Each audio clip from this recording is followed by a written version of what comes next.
அன்பான இதயங்களுக்கு என் இனிய வணக்கங்க. இப்போ நம்ம கரிசலாங்கண்ணி கேள்விப்பட்டிருப்பீங்க. அந்த இலை நம்ம நெல் வயல் ஓரமாகத்தாங்க இருக்கும். அதை தான் இப்போ நம்ம பார்க்க போகிறோம். பாருங்க, இதுதான் கரிசலாங்கண்ணி.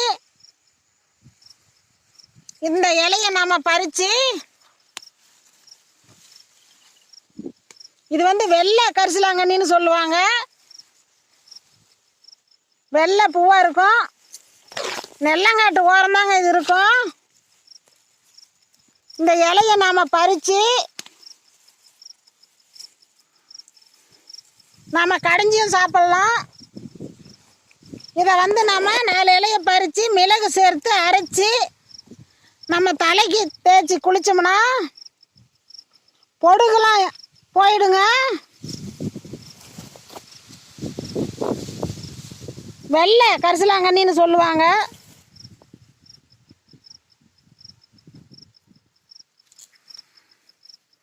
இது நெல் வயல் ஓரமாகத்தாங்க அதிகமாக இருக்கும். பாருங்க, வெள்ளை பூ.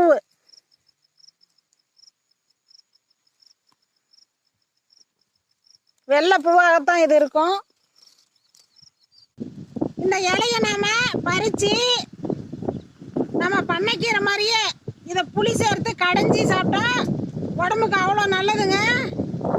நம்ம தலைமுடியெலாம் நல்லா கருகருன்னு இருக்கும். இது நெல்லங்காட்டு வயலில் தான் அதிகமாக இருக்குங்க.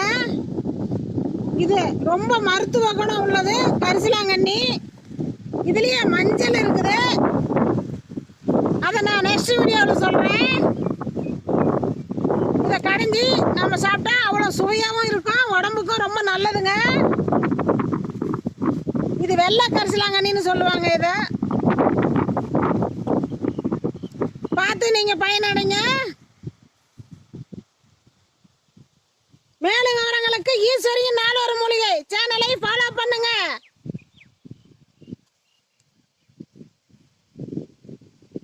நன்றி, வணக்கம்.